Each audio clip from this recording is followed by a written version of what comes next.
The reality about poverty in Nigeria is that many of the elite really do not even know what poverty is.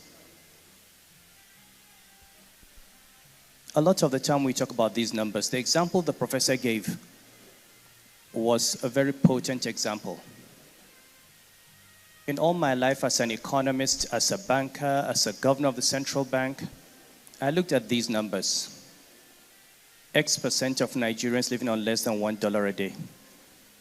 X% of Nigerians in multidimensional poverty.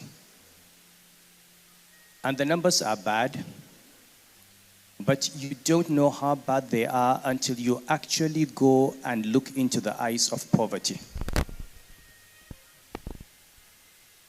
The case of that lady was an eye-opener for me. I did not know poverty until I became an emir. When you actually go to a village, see the water they drink, see the house they live in. When you're told there's a primary school in a village and it is a 2-classroom school without a roof and without a teacher. When you see malnutrition and you see their children, how they look, then you understand what poverty is. And the reality is, even the poverty we see in the urban areas in Kano or Lagos is nothing. It is nothing. You actually have to go where the majority of our people live to know what poverty is. So the first question I think we have to ask ourselves as leaders, not just the political leaders, all of us, is, do we actually love the people, or do we just love ruling over them? Do we actually love Nigerians as human beings? You can say, I love Nigeria. What is Nigeria? It's the people who live there. What are our priorities? Many years ago when I was in banking, the president of the World Bank came and he had a town hall meeting. I think it was in the Sheraton or the Hilton. And he said he wanted to meet for a change ordinary Nigerians. And a gentleman, when it came to QIA, a gentleman from Kogi asked a question. It was an interesting question. He said, look, the village I live in, there is a river that we have to cross when it is not rainy season because there's no bridge. The only reason I made Abuja is that it's dry season and I could walk through that river to go and get a car.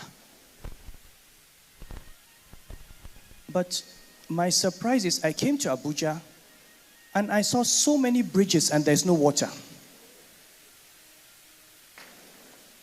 It was a profound statement. We build overheads and underpasses for ourselves. We build skyscrapers and we think we are developing. Meanwhile, people cannot come out from their village to go to hospital. Pregnant women cannot get antenatal care.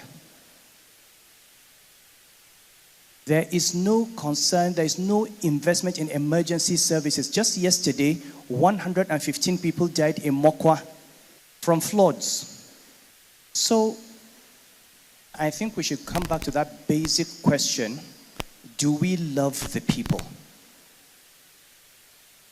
Because if we do, they will not be uneducated. If we do, they will not be malnourished.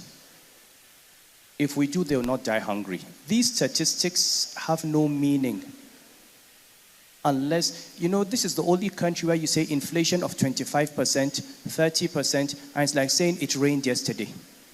At 18% inflation, the price of everything doubles every 4 years. 18.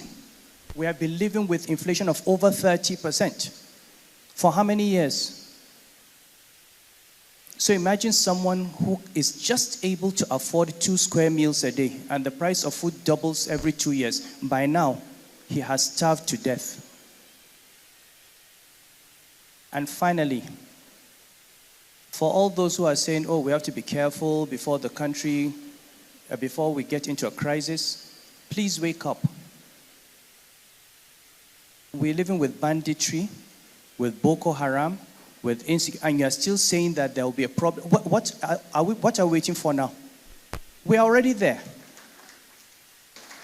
We are already in crisis. So please, let's stop saying, oh, let us stop before. No, it has already happened. The question is, how do we get out of this situation?